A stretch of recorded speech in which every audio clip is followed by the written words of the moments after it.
बोलिए श्री प्राणनाथ प्यारे की जय। बोलिए श्री सतगुरु जी महाराज की जय। प्रथम लागू दो चरण को, दनिए न छुड़ायो खिन। लाख तली लालेडियाँ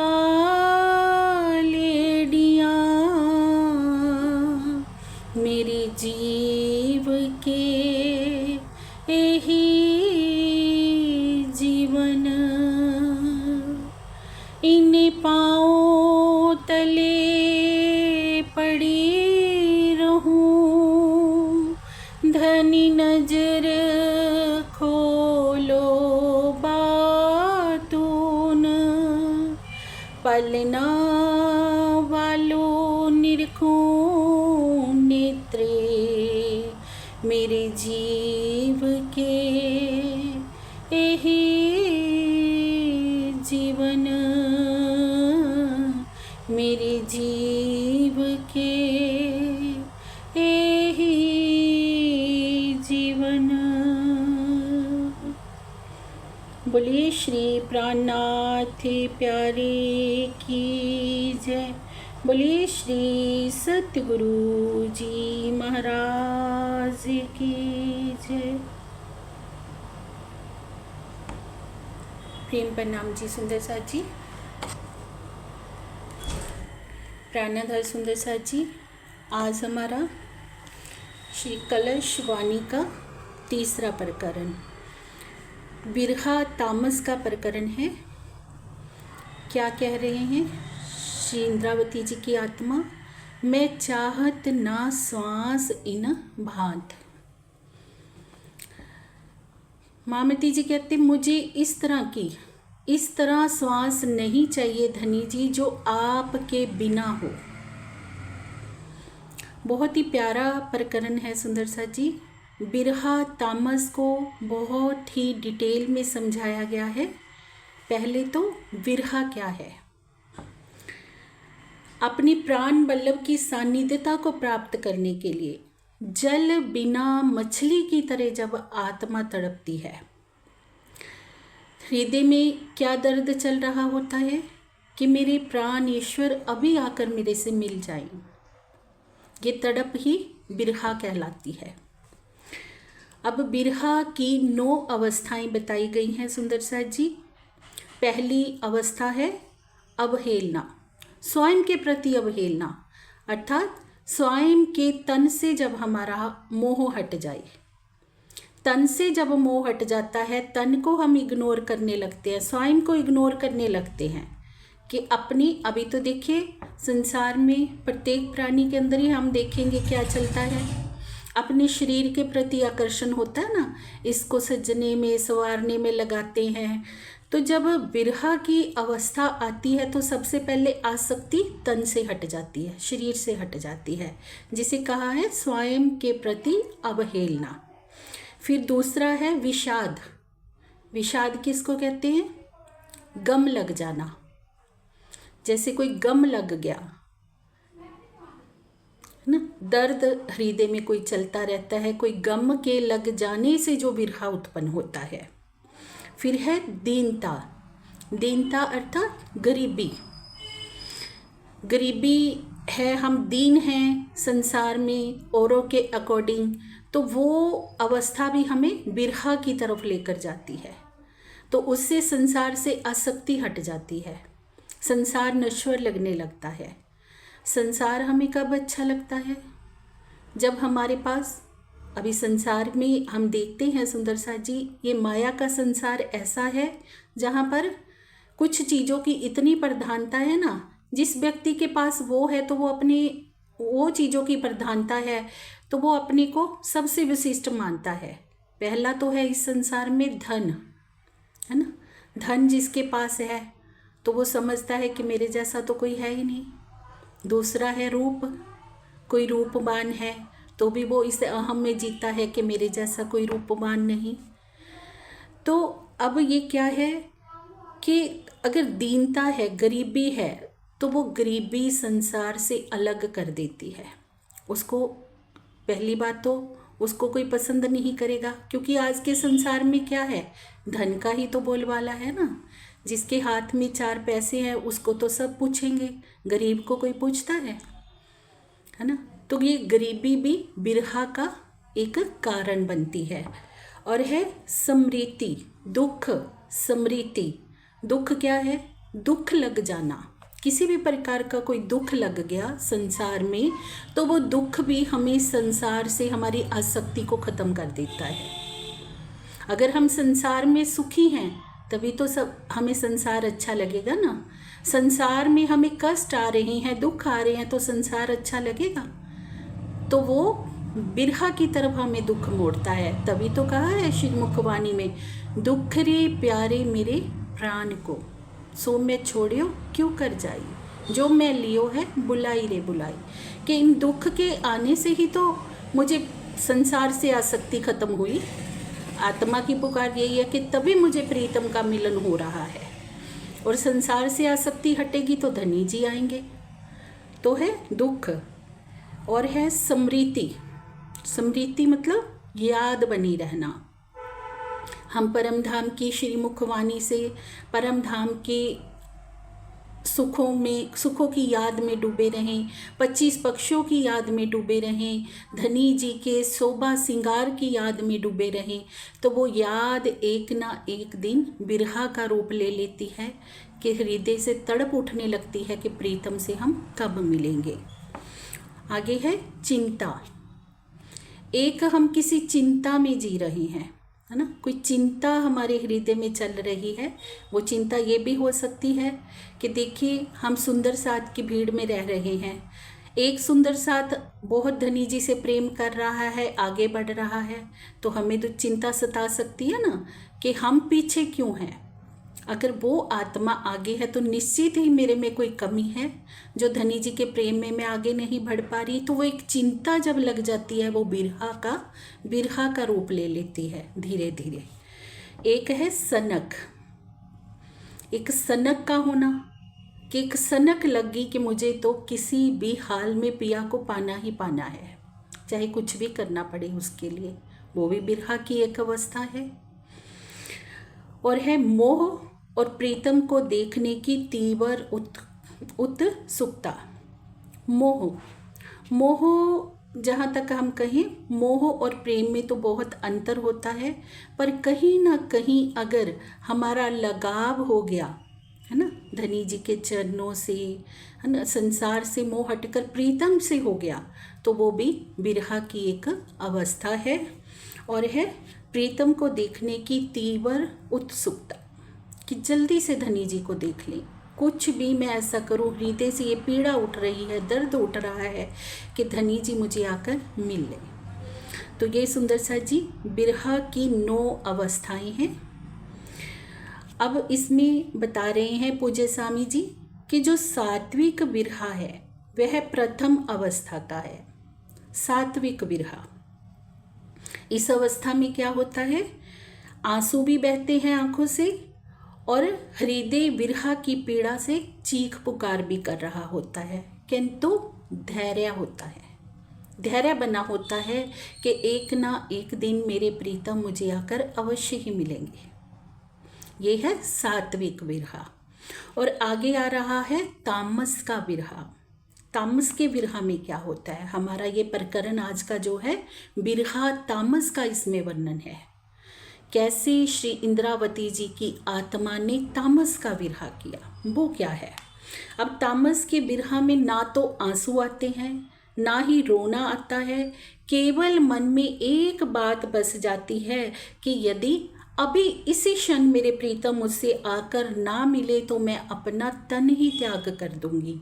ये बिरहा कहलाता है तामस का बिरहा।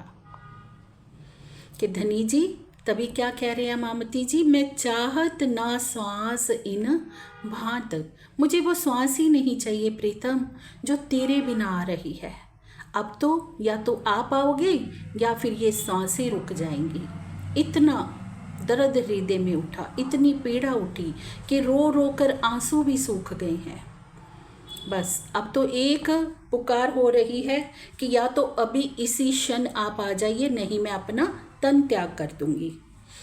तो ये है तामस का विरहा।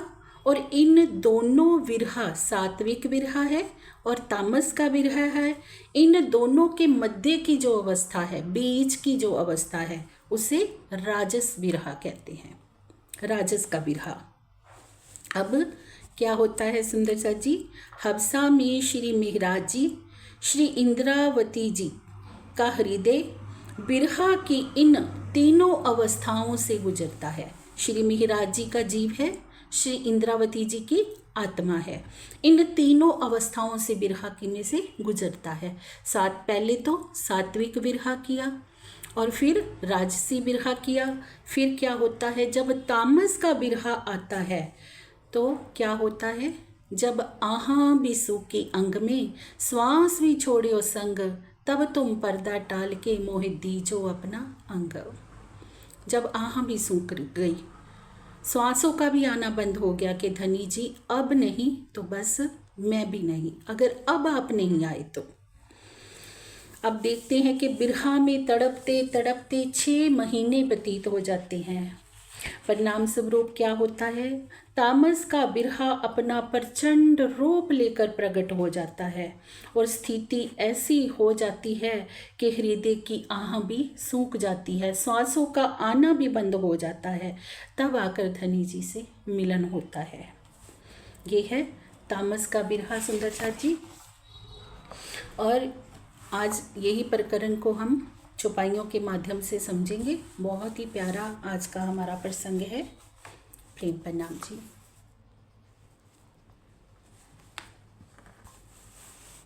प्रेम प्रणाम जी। राशामा जी। अजो आयुध अंग चले, इन नैनों दोनों नेक न आवेनी, मैं चाहत ना इन स्वात इन भात, अजो आयुध अंग चले, इन नैनों दोनों नेक न आवे नीर, दर्द देहा जरद गरद रद करे, मैं क्यों धरूं धीर अस्थिर शरीर, दर्द देहा जरद गरद रद करे, मैं क्यों धरूं धीर अस्थिर शरीर। प्रणाम जी। राशामा जी। प्रेम प्रणाम जी।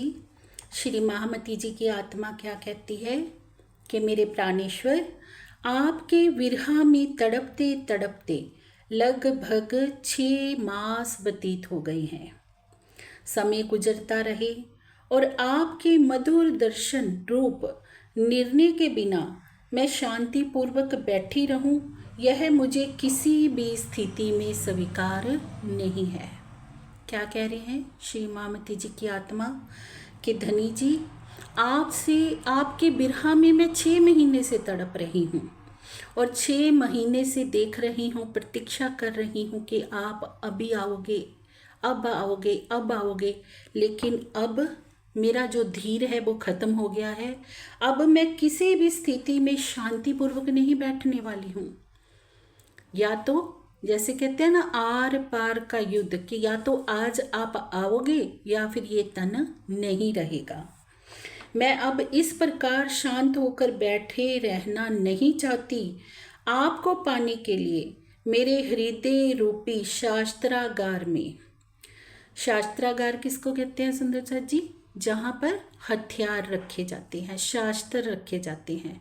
और एक आत्मा के शास्त्र क्या है, कौन से हैं, श्रद्धा, समर्पण एवं बिरहा के सभी आयुध पूर्ण रूप से सक्रिय है।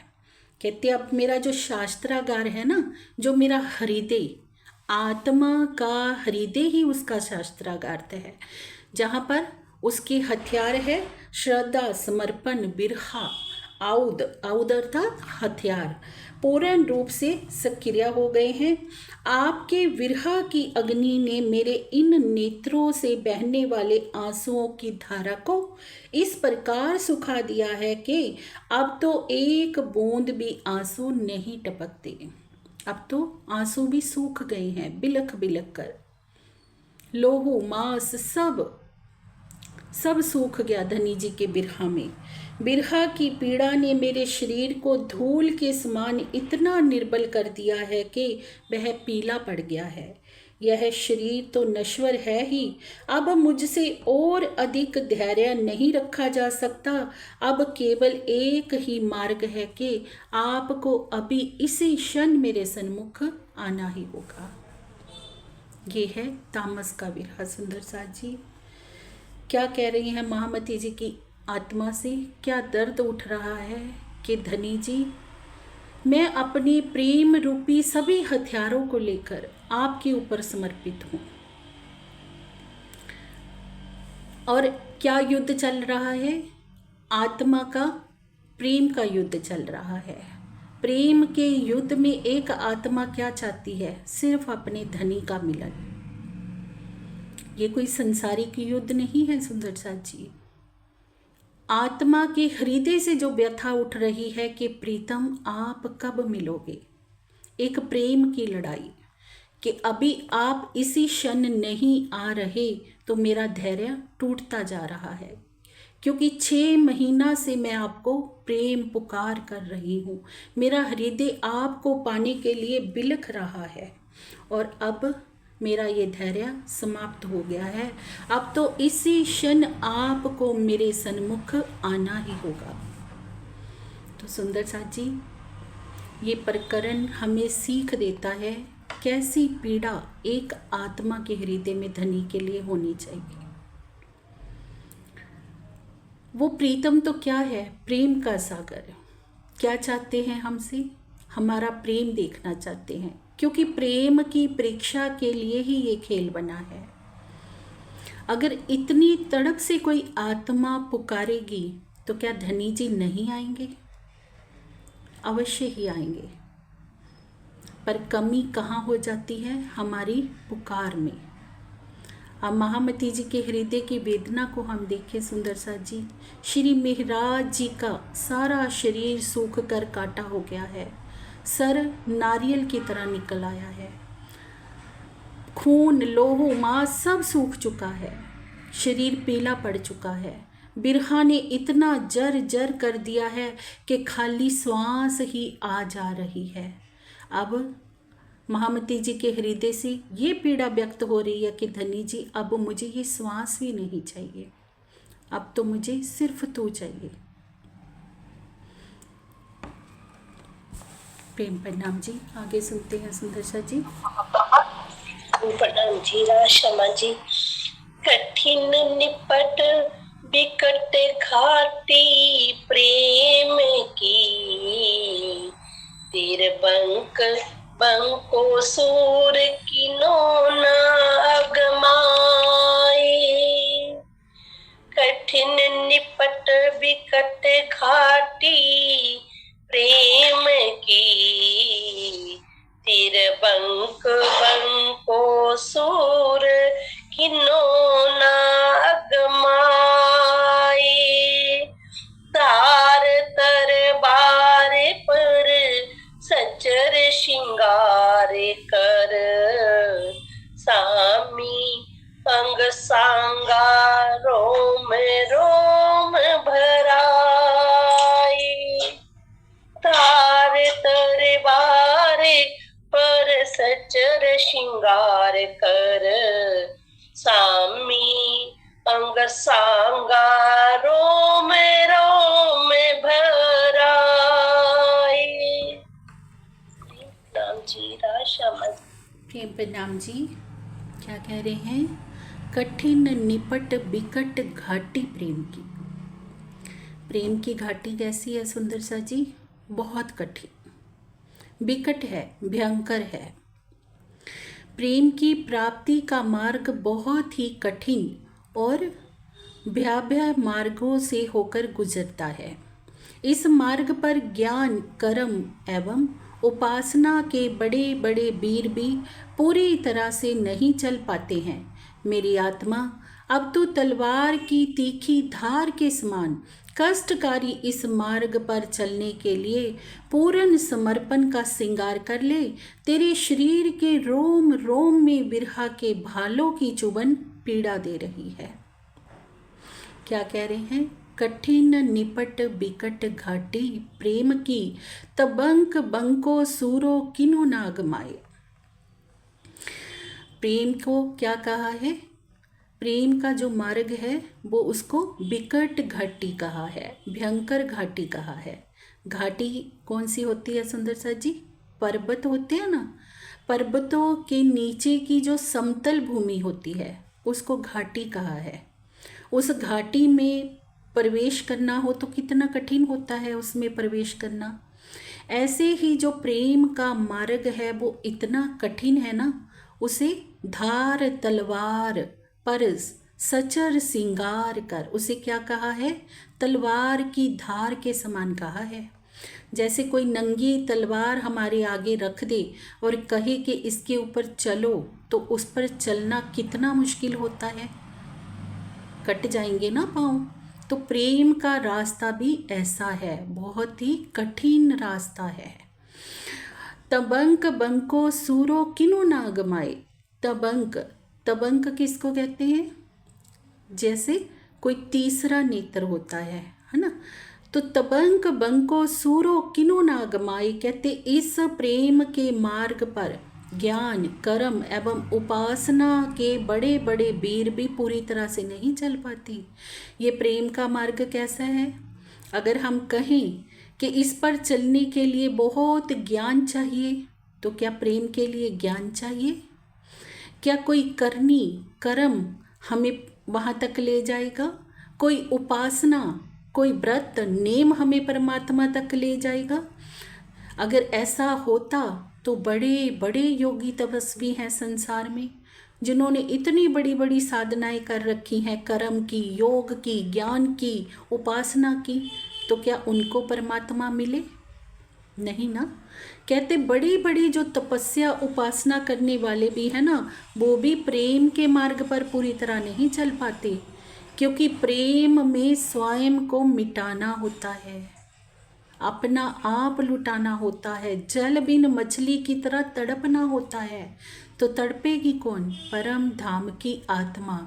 कौन तड़पेगी? जो मिलके बिछुड़ी होए, जो मिलके बिछुड़ी है उस प्रीतम से, वही तो जानती है कि क्या दर्द उसके हृदय में चल रहा है। तो महामती जी की आत्मा कह रही है, हे मेरी आत्मा, अब तो तलवार की तीखी धार के समान कष्टकारी इस मार्ग पर चलने के लिए पूर्ण समर्पण का श्रृंगार कर। इस मार्ग पर चलने के लिए क्या चाहिए सुंदर सा जी? समर्पण चाहिए, समर्पण का श्रृंगार चाहिए। समर्पण अर्थात स्वयं को अर्पित करना, अपना सब कुछ अर्पित कर देना धनी जी के ऊपर।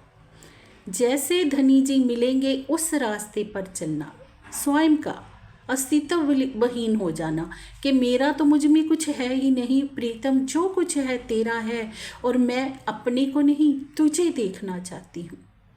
स्वयं को अर्पित करके जो आत्मा चलती है तो क्या होता है? तेरे शरीर के रोम रोम में बिरहा के भालों की चुभन पीड़ा दे रही है। अब बिरहा कैसा है?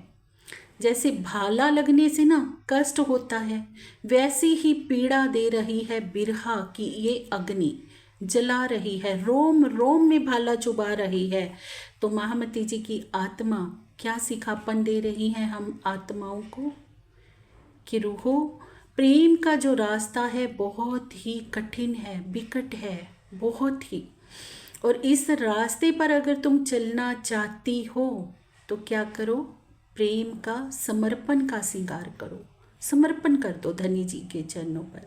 हम जैसे हैं वैसे ही धनी जी के आगे जाएं सुंदर सा जी, और धनी जी के चरणों में सर रख कर क्या कहें कि पिया, मेरा मुझ में कुछ है नहीं, मेरा कोई बल नहीं है, मैं अच्छी हूँ बुरी हूँ, जैसी हूँ मैं तेरी हूँ। तो इस मार्ग पर मैं नहीं चल सकती, कौन चलाने वाले हैं? प्रीतम। जो जानो त्यों करो धनी जी, आप जैसा चाहते हैं मुझे वैसा कीजिए, पर मेरा हृदय, एक ही मेरे हृदय में पीड़ा उठ रही है, वो पीड़ा है आपको मिलने की। मेरी आत्मा आपसे मिलन चाहती है, वो मिलन कैसे होगा वो आप जानते हैं, तो मुझे उस रूप में आप ढाल दीजिए प्रीतम। ये समर्पण की पराकाष्ठा है। तो क्या है सुंदर सा जी? इसी प्रकार त्रिगुणातीत प्रेम को पाने के लिए रज और तम के कष्टदायी मार्गों से होकर गुजरना पड़ता है। प्रेम मार्ग को तलवार की धार के समान तीखा कहा गया है, क्योंकि जिस प्रकार तलवार की धार पर पैर रखते ही वह कट जाता है, उसी प्रकार प्रेम के मार्ग में पल पल भयानक कष्टों का सामना करना पड़ता है सुंदर सा जी। और तब जाके प्रेम प्राप्त होता है। किंतु यदि हमने अपना सर्वस्व समर्पण पिया जी के ऊपर कर दिया तो हमें इन कष्टों का भय नहीं लगेगा। कष्ट हमें कब सताते हैं? अब देखिए, श्री इंद्रावती जी की आत्मा, श्री मेहराज जी का जीव, हम देख रहे हैं हफ्सा की जेल में नज़रबंद है। इससे पहले कितने भयंकर कष्टों से गुजर रहे हैं। अब बिरहा का कष्ट सता रहा है, पर उनको हृदय में जो पीड़ा उठ रही है वो इन कष्टों की नहीं उठ रही कि मेरे ऊपर इतने दुख आ गए या इतने कष्ट आ गए। क्या पीड़ा हो रही है कि धनी जी तुम मुझसे दूर है, आप मुझसे दूर हो तो मुझे ये कष्ट हो रही हैं, आप मुझसे दूर हो, यही मेरे हृदय को सबसे बड़ी पीड़ा है। तो सुंदर सा जी क्या कह रहे हैं कि अब जिन्होंने समर्पण कर दिया, जिस आत्मा ने धनी जी के चरणों में समर्पण कर दिया, उनको कष्टों का भय नहीं लगता है। क्योंकि जब हमने अपना सब कुछ धनी जी के ऊपर बार दिया तो हम जानते ही हैं कि जैसा वो जानेंगे वैसा ही होगा। हमारा तो हमारे में कुछ है ही नहीं, सब कुछ प्रीतम का है। जानो तो राजी रखो, जानो तो दलगीर। और भय की उत्पत्ति किससे होती है? अहंकार से होती है। जब हमारे अंदर स्वयं का अहंकार होता है कि मैं कुछ हूँ, मेरा कोई अस्तित्व है, तभी तो हमें डर सताएगा ना कोई। जब मैं तेरी हो गई, मैं तो तेरी कियल, तो फिर हमें क्या कष्ट कोई सता सकता है।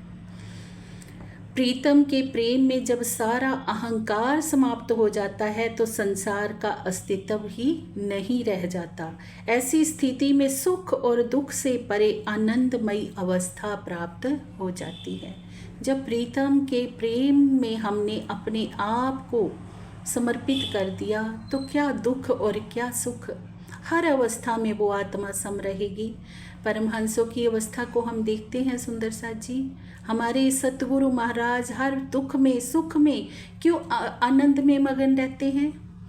क्योंकि उनकी अंतर आत्मा अपना सब कुछ धनी जी को सौंप चुकी है। हर अवस्था में सम है। दुख है तो भी दिख नहीं रहा, सुख है तो भी उसका नशा नहीं चढ़ रहा। क्योंकि नशा कौन सा चढ़ चुका है? पिया के प्रेम का। और बहुत ही प्यारा सिखापन हमें ये चौपाई देती है सुंदर सा जी कि भले कुछ भी हो, धनी जी के ऊपर समर्पण करना हम सीखें। चाहे दुख है चाहे सुख है, हर अवस्था में हम सम रहना चाहते हैं ना। हम चाहते हैं कि हमें ये बात कष्ट देती है, हमें ये दुख कष्ट देता है। अगर इन कष्टों से हम बचना चाहते हैं तो अपने आप को धनी जी को सौंप दो। बस धनी जी को सौंप दिया तो सब काम तू कर तेरी और तवेरी। जैसा वो चाहेंगे वही हो रहा है हमारे साथ। फिर हम यही भावना में जिएंगे। अभी तो हम कहते हैं, फिर हम जीवित हो जाएंगे इस भावना में कि जैसा पिया कर रहे हैं सब अच्छा ही हो रहा है। प्रेम प्रणाम जी, आगे सुनते हैं। प्रणाम जी, राशा जी। सागर नीर खारे लहरा मार मारे पिरे, बेटो बीच बेसुध पछाड़ खावे। सागर नीर खारे लहरा मार मारे फिरे, बेटो बीच बेसुध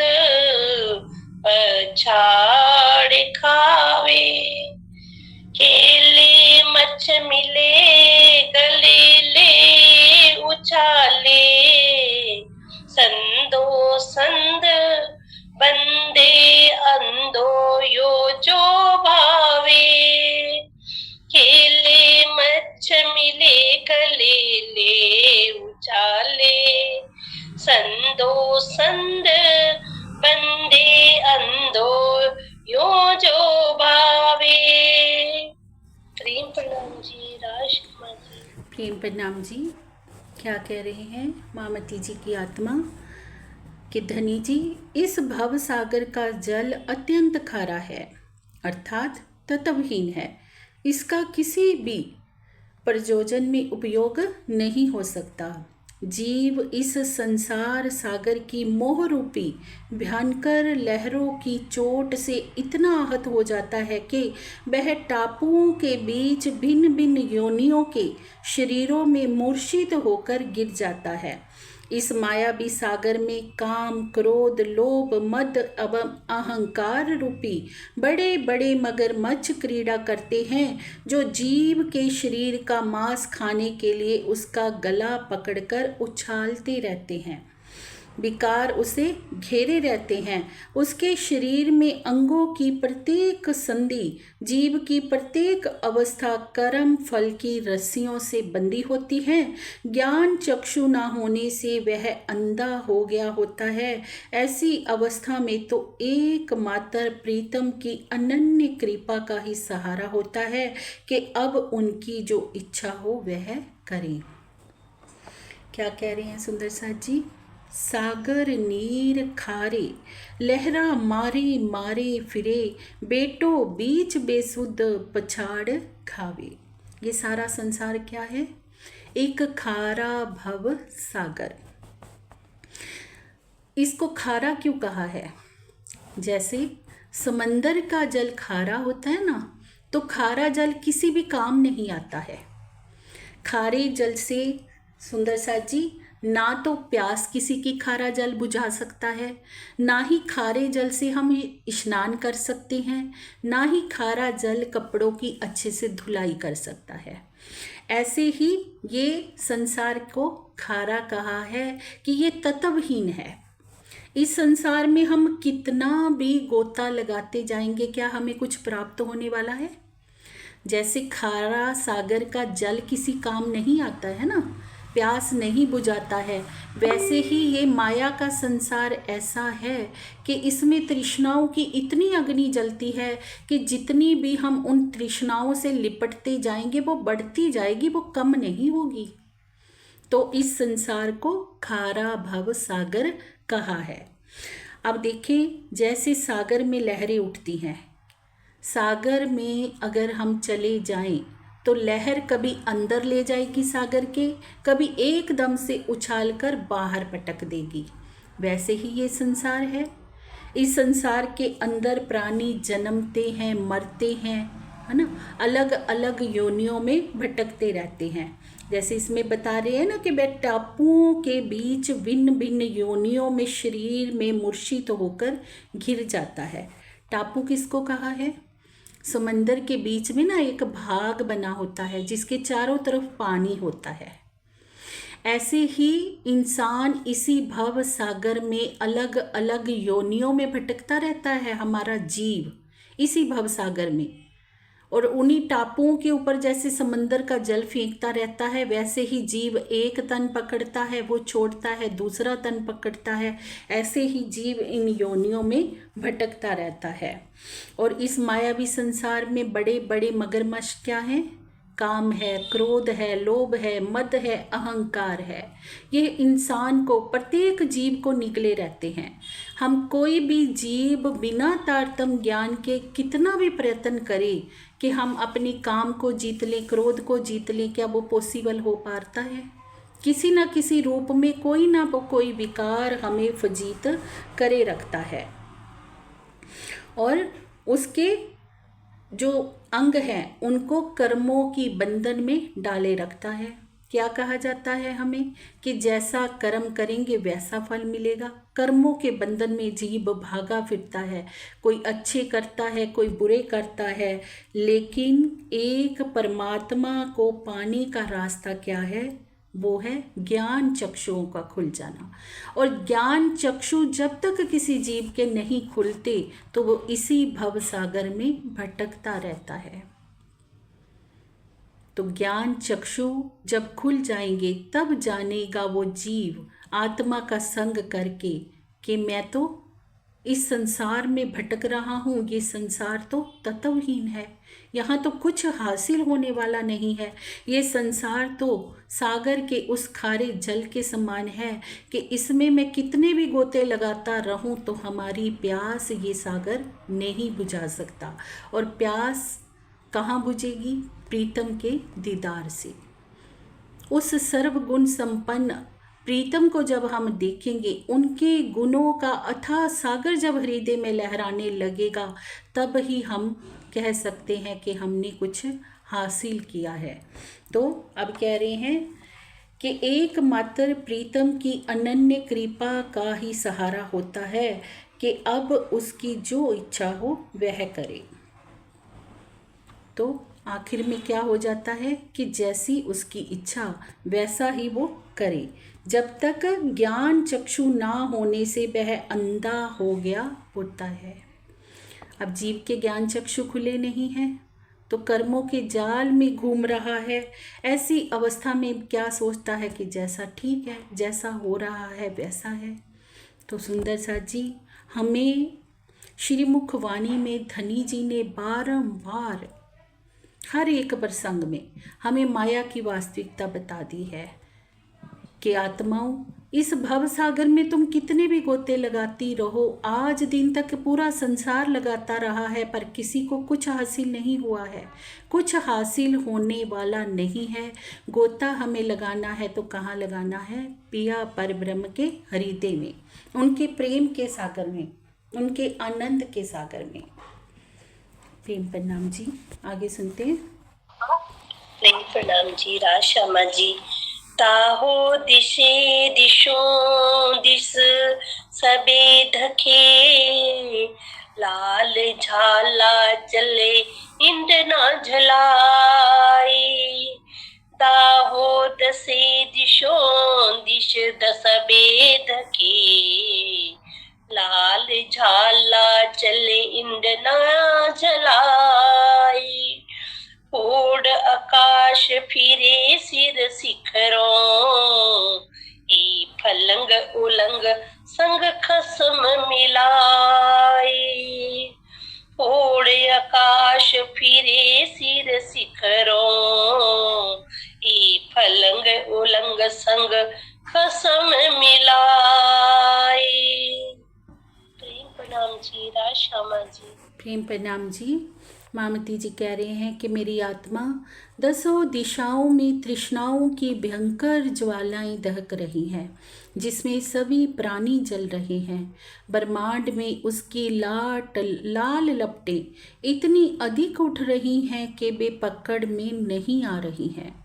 स्वर्ग वैकुंठ आदि लोकों से होते हुए तो निराकार मंडल को पार कर और इस शर ब्रह्मांड से शीघ्रतापूर्वक परे हो जा, या ऐसे करके ही तो अपने प्राण बल्लभ अक्षराधीश से मिलन कर सकेगी। क्या निर्देशन महामती जी की आत्मा का सुंदर सा जी कि ये पूरा संसार क्या है? तृष्णाओं की भयंकर ज्वाला से दहक रहा है। इन ज्वालाओं की लपटों की अगर हम पास जाएंगे तो निश्चित है कि वो आग हमें पकड़ ही लेगी। माया की तरफ हम एक नाखून भी बढ़ाते हैं ना, तो माया हमें पूरा निगल लेती है, पूरा हाथ पकड़ लेती है, फिर पूरा का पूरा निकल जाती है। तो इसे बचने का एक ही उपाय है कि धनी जी को हृदय में बसाकर प्रेममयी चितुनी के द्वारा स्वर्ग वैकुंठ निराकार मंडल को पार करते हुए, इस शर ब्रह्मांड को पार करते हुए शीघ्र अति शीघ्र हम धनी जी के प्रेम में डूब जाएं, उनकी शोभा श्रृंगार में डूब जाएं। माया से बचने का एकमात्र उपाय इस चौपाई में श्री महामती जी की आत्मा हमें बता रहे हैं, वो है प्रेममयी चितवनी सुंदर सा जी। पहले हमने ज्ञान का आधार लिया, अब प्रेम का आधार लेकर क्या करना है? धनी जी की प्रेममयी चितवनी में डूबना है, तभी हम इस संसार की लपटों से, है ना, तृष्णाओं रूपी अग्नि के लपटों से बच सकते हैं। प्रेम प्रणाम जी, आगे सुनते हैं। प्रेम प्रणाम जी। राशा जी। घाट अब घाट सिल पाटी अति सलवली, तहाँ हाथ न टिके पपील पाए। घाट अब काट सिल पाट अति सलवली, तहाँ हाथ न टिके पपील पाए। बाओ बाए बड़े आग फैलाए चढ़े, जल्ले पर अनले न चले उड़ाए। बाओ बाए बड़े आग फैलाए चढ़े, जल्ले पर अनले न चले उड़ाए। नाम जी राशामा जी। प्रेम प्रणाम जी। मामती जी कह रहे हैं कि इस भव सागर के किनारे ज्ञान के बड़े बड़े पत्थरों से घाट बने हुए हैं, जिन पर संशय की काई के उग जाने से इतनी अधिक चिकनाहट हो गई है कि उस पर चींटी के भी पैर टिक नहीं पा रहे हैं। ऐसी अवस्था में उस पर चल पाना तो बहुत ही कठिन है। आलस्य और प्रमाद रूपी हवा के झोंकों से अग्नि की लपटें और अधिक तेज होती जा रही है, जिसके परिणाम स्वरूप आत्मा रूपी पक्षी के दोनों पंख अटूट विश्वास तथा प्रेम जल जाते हैं। फलतः परम धाम की ओर उड़ान भरना असंभव सा हो जाता है। बहुत प्यारी चौपाई है सुंदर सा जी। अब देखिए, जिस संसार में हम आए हैं, इस संसार में क्या है, बड़े बड़े ज्ञान के पत्थरों के घाट हैं, जो क्या करते हैं, संशय पैदा करते हैं। हम किसी भी मत पंथ में जाएंगे, जितना जहाँ से ज्ञान लेते जाएंगे, हमारी बुद्धि में एक ना कोई बात संशय का रूप लेकर घर करती जाएगी। संशय इस ब्रह्मांड में समाप्त होने वाले नहीं हैं। सब संशयों का निवारण कब हुआ, हम सब जानते हैं कि कभी ना कभी हमारे मन में भी संशय रहते थे, पर वो निवारण कब हुआ, जब श्रीमुख वाणी मिली। तो नहीं तो इस संसार में संशयों की इतनी चिकनाई है ना, इतनी काई उगी हुई है, जैसे बारिश के बाद काई हो जाती है ना, उस काई के ऊपर चला नहीं जाता और इतनी फिसलन हो जाती है। ऐसे ही ज्ञान के बड़े बड़े पत्थर इस ब्रह्मांड में हैं, और जहाँ पर इतनी काई उगी हुई है कि उनकी इतनी चिकनाहट है कि एक चींटी के लिए भी चलना मुश्किल है।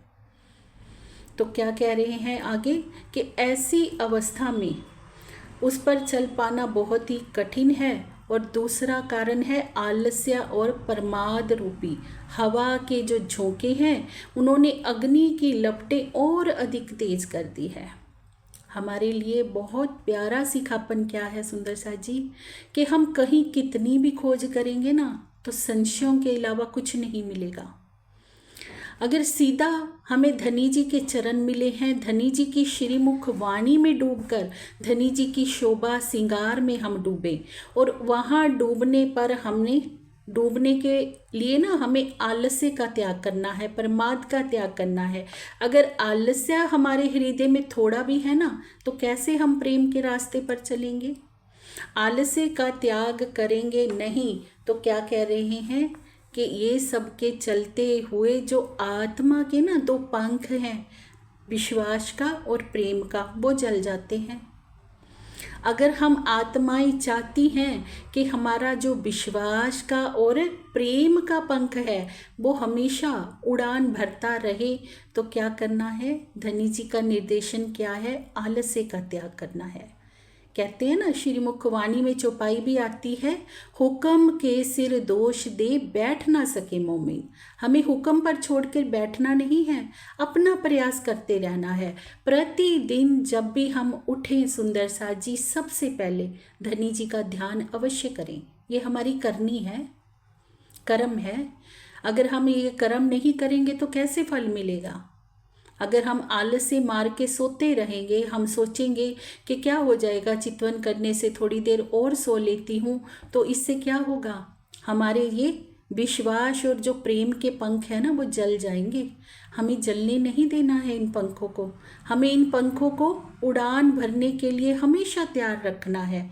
विश्वास पहला पंख, धनी जी के ऊपर अटूट विश्वास कि एकमात्र मेरा आराध्य, मेरा प्राण प्रीतम है। ऐसा कोई कार्य नहीं है जो हमारे धनी जी नहीं कर सकते। इस ब्रह्मांड में कोई ऐसा काम नहीं है जो हक से ना होए, पर एक काम बका मिने जो हक से भी ना होए। वो काम कौन सा है कि वो अपनी आत्माओं को छोड़ नहीं सकते, पर आत्माएं कैसी हो गई हैं, धनी जी को छोड़ के बैठ गई हैं ना। अब सोचिए, धनी जी का प्रेम बड़ा है कि हमारा प्रेम बड़ा है? तो थोड़ा तो करना पड़ेगा सुंदर सा जी, अगर हम अपने पंखों को सलामत रखना चाहते हैं। क्योंकि अगर ये पंख जल गए ना तो हम किसी काम के नहीं रहेंगे। ये प्रेम और विश्वास के पंख को हमेशा खड़े रखो। कोई आपको आकर कुछ भी कहे, अब देखिए ज्ञान रूपी पत्थर हमारे रास्ते में आएंगे, धनी जी कह रहे हैं। ज्ञान के बड़े बड़े विद्वान हमें मिलेंगे जो बड़े बड़े धर्मशास्त्रों से बातें करेंगे और कहेंगे कि नहीं ये परमात्मा है, वो परमात्मा है, हमें भटकाने की कोशिश करेंगे, पर हमें उन पत्थरों से चोट नहीं खानी है, अपने पंखों को आहत नहीं करना है उन पत्थरों से। हमें उन चिकने मार्ग पर चलना ही नहीं है। हमारा तो सीधा प्रेम का मार्ग है, वो मार्ग है परम धाम की प्रेममयी चितौनी का। चिकने मार्ग पर हम जाएंगे तो फिसलेंगे ही, तो चिकने मार्ग की तरफ हमें जाना ही नहीं सुंदर सा जी। सीधा मार्ग चुन लीजिए, धनी के ऊपर अटूट विश्वास। अगर अटूट विश्वास नहीं करेंगे तो हम डगमगाएंगे। क्यों भटकते हैं हम कहीं और?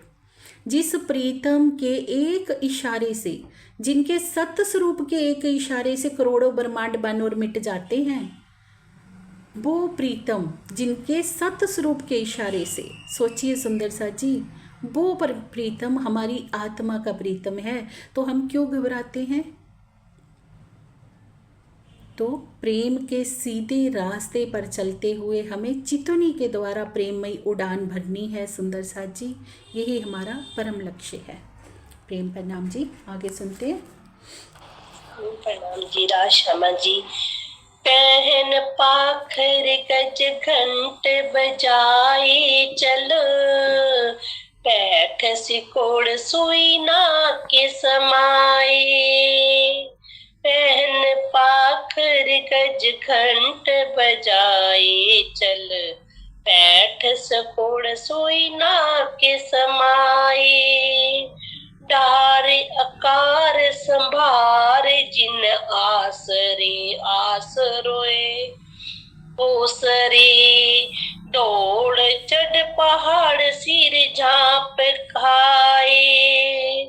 ढार आकार संभार जिन ओसरे, दौड़ चढ़ पहाड़ सिर झांप खाए। नाम जी, राशमा जी। प्रेम प्रणाम जी।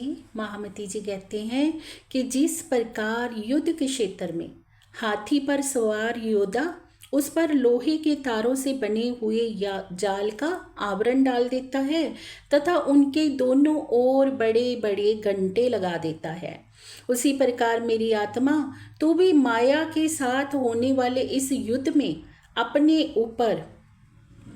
अपने ऊपर धैर्य का लोह वस्त्र डाला है तथा सहनशीलता के घंटे धारण कर ले।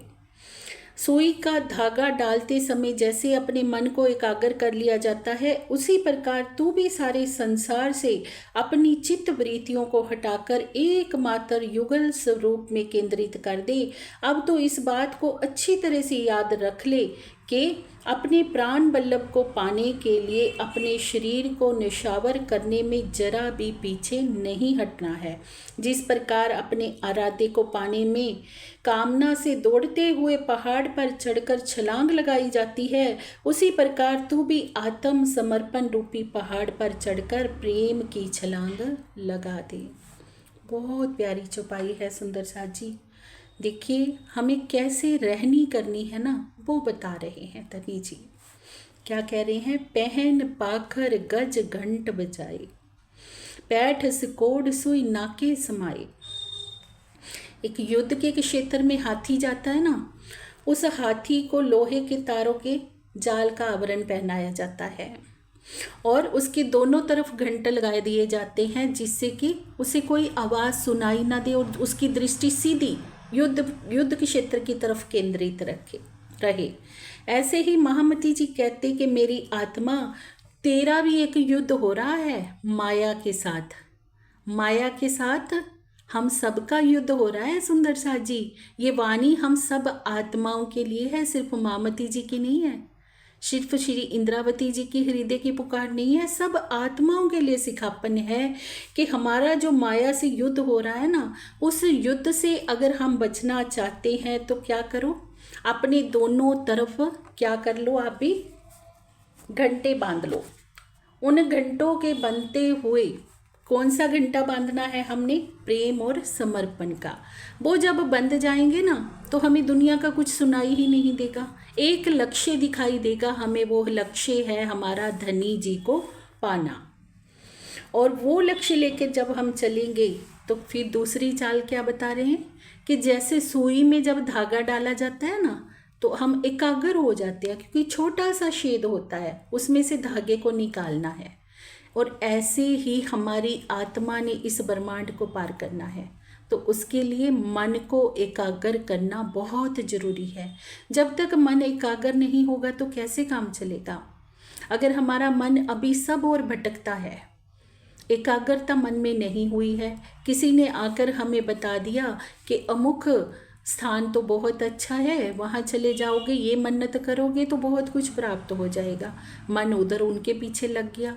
किसी ने कह दिया कि यहाँ चलो मेरे साथ, वहाँ के नज़ारे बहुत अच्छे हैं, तो वहाँ चल दिए। मन एकाग्र नहीं हुआ तो धनी जी से मिलन कैसे होगा सुंदर साथ जी। तो मन का एकाग्र होना बहुत ज़रूरी है। इस प्रकार कि जो आपने शरीर की वृत्तियाँ हैं, उन वृत्तियों को सब ओर से हटाकर युगल स्वरूप की शोभा श्रृंगार में लगा देना, यही मन का एकाग्र होना है। और क्या कह रहे हैं कि अब तो इस बात को अच्छी तरह से याद रख के अपने प्राण वल्लभ को पाने के लिए शरीर को निशावर करने में जरा भी देरी ना करें। शरीर की तरफ हम देखेंगे ना, इसके सुखों की तरफ हम जाएंगे तो कैसे काम चलेगा। शरीर तो निशावर करना ही पड़ेगा सुंदर साथ जी, करनी तो करनी ही पड़ेगी, करनी के बाद ही रहने में आएंगे। करनी अगर हम नहीं करेंगे, हम कहें कि हम चितवनी नहीं करें, हम वाणी नहीं पढ़े, धनी जी हमें मिल जाए तो कैसे मिलेंगे। हम बिरहा भी हमारे हृदय में उनके लिए नहीं आए तो क्या कह रहे हैं, शरीर को निशावर करने में जरा भी पीछे मत। धनी जी के प्रेम में इतना निशावर हो जा कि एक धाम हृदय में लेके उड़ाए दीजिए अरवाए। मामती जी कहते तेरे हृदय में सिर्फ धाम बस जाए, युगल स्वरूप बस जाए और सारे संसार को तो पीठ दे दे। और इस प्रकार दौड़ते हुए जैसे पहाड़ से कोई छलांग लगाता है ना, इस प्रकार तो समर्पण रूपी पहाड़ पर चढ़कर प्रेम की छलांग लगा दे। हमारा पहाड़ कौन सा है, समर्पण। और उस पहाड़ पर चढ़कर हमें कूदना है, प्रेम की हमने छलांग लगानी है। वो छलांग जब लग जाएगी तो कहाँ बैठे हुए पाएंगे खुद को, परम धाम में, धनी जी के चरणों में। प्रेम प्रणाम जी, आगे सुनते हैं। प्रणाम जी राशमा जी। बहुत बंद फंद धंध अजो कई बीच में, सो देखे अलेखे मुख भाख न आवे। बहुत बंद फंद धंध अजो कई बीच में, सो देखे अलेखे मुख भाख न आवे। निराकार शून्य पार के पार पीऊ वतन, इत हुक्म हाथ में भी न कौन आवे। निराकार शून्य पार के पार पीऊ वतन, इत हुक्म हाथ में भी न कौन आवे। प्रेम प्रणाम जी राम। प्रेम प्रणाम जी। महामती जी की आत्मा कहती है कि मैंने इस बात का बहुत गहराई से अनुभव किया है कि मेरे द्वारा प्रीतम के मधुर दर्शन रूप इस महान कार्य में माया में इतने बड़े बड़े बंधन और उलझने हैं कि उसका वर्णन इस मुख से हो ही नहीं सकता। निराकार और बेहद के परे प्रीतम का वह लीला धाम है जहाँ उनकी इच्छा के बिना भला किसी की अंतर्दृष्टि पहुँच ही कैसे सकती है, कदापि नहीं। तो सुंदर साथ जी, महामती जी की आत्मा क्या आप कह रही है कि प्रीतम का अगर हम मधुर दर्शन पाना चाहते हैं ना, तो उस दर्शन की राह पर हमारे लिए अड़चनें तो अवश्य आएंगी, क्योंकि उन्होंने खुद अनुभव किया और बता रहे हैं कि माया के बड़े बड़े बंधन और उलझने रास्ते में आई तो आएंगी ही आएंगी सुंदर साथ जी, पर हमें उन उलझनों से घबराना नहीं है। हमें अपनी दृष्टि को केवल केंद्रित वहाँ रखना है जहाँ धनी जी का लीला का धाम है, जो हमारा परम धाम है। और परम धाम अगर कोई जाने की इच्छा कर रहा है ना, तो निश्चित ही वो परम धाम की आत्मा है, तभी तो इच्छा कर रही है, क्योंकि वहाँ धनी जी के हुक्म के बिना, उनके आदेश के बिना किसी की दृष्टि जा कैसे सकती है? जा ही नहीं सकती, क्योंकि परम धाम कैसा है? जो धनी जी के ही दिल का स्वरूप है। वहाँ पर जो चीज़ जैसी है वो वैसी है, वहाँ से ना कुछ कम हो सकता है, ना वहाँ पर कुछ बढ़ाया जा सकता है। जो आत्माएं परम धाम से आई हैं वही आत्माएं परम धाम में जाएंगी।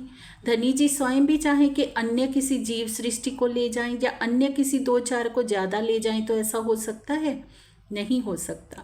इसलिए अगर रूह के हृदय में ये इच्छा उठ रही है कि मुझे परम धाम देखना है, धनी जी को देखना है, तो निश्चित ही धनी जी की इच्छा से ही ये हो रहा है, क्योंकि उनकी इच्छा के विपरीत कुछ नहीं है। नहीं तो इतना संसार घूम रहा है, क्यों नहीं किसी के हृदय में ये तड़प उठती? क्यों नहीं संसार को पीठ देकर कोई बैठता कि प्रीतम का ध्यान करे और उनका दीदार पालें? तो ये सब धनी जी की इच्छा से ही हो रहा है। प्रेम प्रणाम जी। प्रेम प्रणाम मीरा जी। मन तन बचन लगे तिन उत्पन्न, आस पिया पास बांध्यो विश्वास।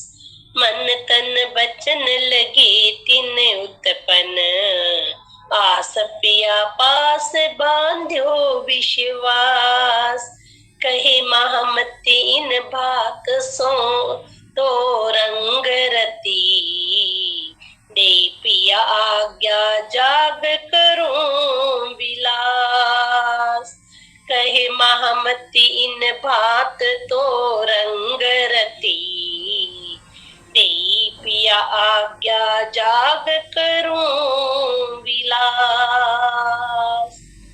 प्रेम प्रणाम जी। राधा प्रेम प्रणाम जी। श्री महामती जी की आत्मा कहती है कि अब मैं अपने तन मन एवं वाणी से अपने प्राण वल्लभ को पाने में तत्पर हो गई हूँ। मुझे इस बात की पूर्ण आशा है और विश्वास भी है कि अपने प्राणेश्वर से मेरा मिलन अवश्य ही होगा। इस प्रकार एक निश्च प्रेम की स्वर्णिम राह पर चलकर प्रीतम के प्रेम और आनंद का रस मुझे मिलना ही है। मुझे तो अब प्रीतम का आदेश भी प्राप्त हो चुका है कि मैं जागृत होकर उनके आनंद के सागर में विहार करूं। अब देखिए सुंदर सा जी, कितना प्यारा सा हमारे लिए एक निर्देशन है कि हम सोचते हैं कि हमारे हृदय में दर्द उठ रहा है धनी जी को मिलने का। अगर दर्द उठ रहा है तो निश्चित ही धनी जी के आदेश से उठ रहा है, निश्चित ही हमारे अंदर परमधाम का अंकुर है, नहीं तो क्यों उठता ये दर्द। अब यही बात महामती जी के हृदय में दृढ़ होती है तो क्या होता है, आत्मा के अंदर विश्वास आ जाता है कि मैं तन मन एवं वाणी से अपने प्राण वल्लभ को पाने में तत्पर हो गई हूँ। कि मेरे हृदय में ये पीड़ा उठ रही है ना, अब सब तरह से साक्षी मिल रही है, तन भी बिरहा ने खा लिया, तन भी इस काबिल बन गया, मन भी धनी जी की ओर केंद्रित हो गया। हर एक वचन में से भी क्या निकल रहा है? धनी जी को मिलने की इच्छा निकल रही है। तो हर तरह से, तन से, मन से, वाणी से धनी जी को मिलने में कह रहे तत्पर हो चुकी हूँ। मुझे इस बात की पूर्ण आशा और विश्वास भी है कि अपने प्राणेश्वर से मेरा मिलन अवश्य होगा। अब विश्वास कितनी बड़ी वस्तु है सुंदर साथ जी, क्यों विश्वास पर ही तो सब कायम है। अगर हमारे हृदय का विश्वास ही टूट गया तो कैसे काम चलेगा? विश्वास करना तो जरूरी है ना कि मेरे प्रीतम एक ना एक दिन मुझे अवश्य ही मिलेंगे। अगर कुछ देरी हो रही है तो निश्चित ही वे मुझे बना रही हैं, अभी मेरे बनने में समय है। और जिस दिन हमारा तन बन जाएगा, हमारा मन बन जाएगा, हमारा जीव बन जाएगा और हम पूरी तरह से रहनी में आ जाएंगे सुंदर साथ जी, तो धनी से मिलन क्यों नहीं होगा? अवश्य ही होगा। ये विश्वास महामती जी की आत्मा में दृढ़ हो गया है। इस प्रकार एक निष्ठ प्रेम की स्वर्णिम राह पर चलकर प्रीतम के प्रेम और आनंद का रस मुझे मिलना ही है। प्रीतम के प्रेम और आनंद का रस कब मिलेगा सुंदर साथ जी? जब एक निष्ठ प्रेम हमारे हृदय में आएगा। एक निष्ठ प्रेम, एक निष्ठ प्रेम समझते हैं? सिर्फ राज्य के लिए प्रेम हो हमारे हृदय में, बाकी सब कुछ रद्द हो जाए, सब कुछ एक धनी दिल में, एक धाम हृदय में हो, एक प्रीतम हृदय में हो, बाकी सब रद्द। एक निष्ठ प्रेम जब राज्य के लिए हो गया तो महामती जी की आत्मा का तो हो गया है, इसलिए उनको विश्वास भी हो गया है कि धनी जी मुझे अवश्य ही मिलेंगे। अब जिन जिन आत्माओं के अंदर वो प्रेम आएगा धनी जी के लिए, एक निष्ठ सिर्फ राज्य रह जाएंगे, तो वो आत्माओं को निश्चित है, दृढ़ हो जाएगा कि धनी जी अवश्य ही हमें मिलेंगे। मुझे तो अब प्रीतम का आदेश भी प्राप्त हो चुका है कि मैं जागृत होकर उनके आनंद सागर में विहार करूं। महामती जी के अंतर आत्मा ये गवाही दे रही है कि प्रीतम का आदेश प्राप्त हो चुका है कि मैं जागृत होकर उनके आनंद में विहार करूं। अब ये आदेश कब हुआ था सुंदर साथ जी? हम जानते हैं श्री बीतक साहब से, जब सतगुरु महाराज श्री देवचंद्र जी से जब मिलन होता है श्री मेहराज जी का, वो कहते हैं कि मुझे परम धाम क्यों नहीं दिखाई देता। सतगुरु महाराज जब आपको दिखता है तो क्या कहते हैं सतगुरु महाराज कि तुम्हें समय आने पर तुम्हें अवश्य दिखाई देगा, क्योंकि तुम परम धाम की इंद्रावती जी की आत्मा हो और तुम्हारे माध्यम से ही सब आत्माओं की जागनी होनी है, श्रीमुख वाणी का अवतरण होना है। तो ये आदेश धनी जी का उनको प्राप्त हो चुका था कि तुम सागर में, तुम आनंद के सागर में विहार करने वाली हो, निश्चित ही करोगी। तो सुंदर साथ जी ये चौपाई हमें दृढ़ करती है उन बातों पर कि हमें एक तो धैर्य रखना है, एक सतगुरु महाराज का जो आदेश हमें मिलता है हम उस आदेश का पालन करें, उनको अपने हृदय में हृदयंगम करें उन बातों को। अगर हम उन बातों को हृदय में नहीं बसाएंगे, इधर उधर भटकते ही अपना अनमोल समय गवाएंगे तो कैसे काम चलेगा। सतगुरु महाराज ने जो हमें करनी, जो कहनी, जो रहनी हमें बख्शी है, हम उनके अनुकूल चलें, निश्चित ही हमारा लक्ष्य पूरा होगा, हमें धनी जी का दीदार होगा और हमारा इस खेल में आना सार्थक हो जाएगा। बहुत ही प्यारा सा सिखापन हमें इस प्रकरण से सुंदर साथ जी। प्रेम प्रणाम जी।